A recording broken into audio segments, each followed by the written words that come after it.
कुछ दिनों पहले जगत गुरु राम भद्राचार्य ने दिए एक पॉडकास्ट में एक ऐसा बयान दिया जिसके बाद संत गुरुओं में भिड़ंत शुरू हो गई। इस भिड़ंत की ताप इतनी तेज होती जा रही है कि हर रोज धर्म गुरुओं का बयान सामने आ रहा है और सब ही अपने अपने गुरुओं को साबित करने में लगे हुए हैं। सबसे पहले आपको वो पूरा वाकया बताते हैं जहां से पूरा मामला शुरू हुआ और जगत गुरु राम भद्राचार्य ने प्रेमानंद महाराज जी को लेकर क्या क्या कहा। जगत गुरु राम भद्राचार्य बोले, पहले विद्वान लोग ही कथा वाचन करते थे, आजकल मूर्ख भी धर्म का ज्ञान दे रहे हैं। प्रेमानंद बालक के समान है, मैं चैलेंज करता हूं, संस्कृत का एक अक्षर बोलकर दिखा दें। मैं चुनौती देता हूं कि प्रेमानंद जी मेरे कहे संस्कृत के श्लोकों का अर्थ ही समझा दें। प्रेमानंद जी को लेकर द्वेष नहीं है, ना तो वे विद्वान हैं ना ही चमत्कारी। चमत्कार उसे कहते हैं जो शास्त्र चर्चा पर सहज हो, श्लोकों का अर्थ ठीक बता पाए। जगत गुरु राम भद्राचार्य जी के इन बयानों के बाद मानो धर्म गुरुओं के बयानों का सैलाब सा आ गया। कोई जगत गुरु राम भद्राचार्य को साबित करने पे लग गया तो कोई वृंदावन के प्रेमानंद महाराज जी को। इसी घमासान में जगत गुरु शंकराचार्य स्वामी अविमुक्तेश्वर सरस्वती ने भी तीखी प्रतिक्रिया देते हुए प्रेमानंद महाराज का समर्थन किया है। साथ ही राम भद्राचार्य जी को लेकर कहा कि तुलसीदास जी जिनकी पीठ पर आप खुद बैठे हो, उन्होंने भी तो अवधी भाषा में रामचरितमानस लिखा है, उन्होंने क्यों नहीं लिखा संस्कृत में। चलिए आपको सुनाते हैं आगे क्या कहा जगत गुरु शंकराचार्य ने। प्रेमानंद जी को गलत कह रहे हैं। और प्रेमानंद जी क्यों गलत हैं? क्योंकि वो संस्कृत नहीं बोलते हैं। तुलसीदास जी जिनकी पीठ पर आप स्वयं बैठे हुए हो, उन्होंने भी तो अवधी भाषा में रामचरितमानस लिख दिए, संस्कृत में क्यों नहीं लिखा उन्होंने? क्या संस्कृत बोलना ही विद्वत्ता होती है? क्या गोस्वामी तुलसीदास जी विद्वान नहीं थे कि वो अवधी भाषा में महाकाव्य की रचना कर रहे थे, अवधी भाषा में राम जी के गुणगान कर रहे थे?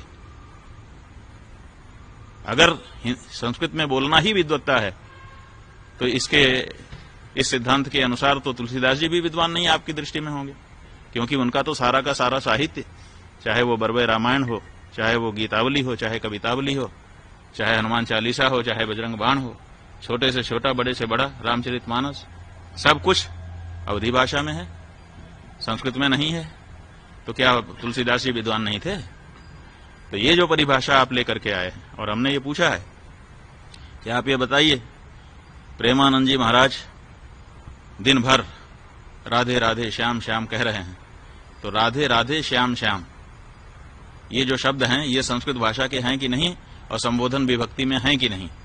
और जब संबोधन विभक्ति से अपदम न प्रयुंजित, अपद नहीं बोलना चाहिए, और वो उसको पद बना करके संबोधन विभक्ति में ढाल करके अगर दिन भर उच्चारण कर रहे हैं तो आपसे ज्यादा संस्कृत तो वो बोल रहे हैं। वहीं इन दिनों बयानों के बीच राम भद्राचार्य जी का भी बयान सामने आया है, जिनमें उन्होंने क्या कुछ कहा, चलिए सुनाते हैं। रही बात प्रेमानंद की, मैंने प्रेमानंद जी के लिए कोई भी अभद्र टिप्पणी नहीं की है। वे मुझे मेरी दृष्टि में एक बालक को तो पुत्रवत है, मेरी अवस्था भी बड़ी है। एक आचार्य होने के नाते मैं सबको कहता हूं कि संस्कृत का अध्ययन करना चाहिए। अपने शिष्य धीरेन्द्र शास्त्री को भी कहा, बेटा पढ़ो लिखो, सब लोग पढ़ो, क्योंकि भारत की दो प्रतिष्ठाएं हैं, संस्कृत और संस्कृति। भारत से प्रतिष्ठित द्वे संस्कृतम संस्कृतस्तथा। भारतीय संस्कृति को जानने के लिए संस्कृत का पढ़ना नितांत आवश्यक है। मैं किसी के लिए कुछ भी नहीं कह रहा हूं, सभी संत मेरे लिए स्नेहभाजन हैं और स्नेहभाजन रहेंगे। विधर्मी शक्तियां सनातन धर्म को निर्बल बनाने के लिए तोड़ मरोड़ कर पेश करती हैं, संतों में भीड़ डालती हैं। अभी सब संतों को एक हो जाना चाहिए, एक होकर हिंदू धर्म की रक्षा में तत्पर हो जाना चाहिए। इसलिए ये जो मेरे लिए भ्रम फैलाया जा रहा है ये गलत है। मैंने प्रेमानंद या किसी संत के प्रति कोई भी गलत टिप्पणी नहीं की है, और न करूंगा। अब जब भी प्रेमानंद जी मुझे मिलने आएंगे मैं निश्चित आशीर्वाद दूंगा। देखा जाए तो इन दिनों धर्म गुरुओं में आपसी मतभेद काफी बढ़ता जा रहा है। ये धर्म गुरु अब वर्गों में बंटते हुए नजर आ रहे हैं, जो कि भारत और भारतीय संस्कृति के लिए बेहद गंभीर मुद्दा है। ऐसे में अगर धर्म गुरु आपस में ऐसे ही भिड़ते रहेंगे तो लोगों को धर्म का रास्ता कौन दिखाएगा? फिलहाल ये चिंता का विषय बना हुआ है और अब यह भी देखना है कि यह मामला कब जाकर शांत होता है। फिलहाल आपका इस पूरे मुद्दे पर क्या कुछ कहना है, हमें कमेंट कर जरूर बताएं और देखते रहें सूर्या समाचार।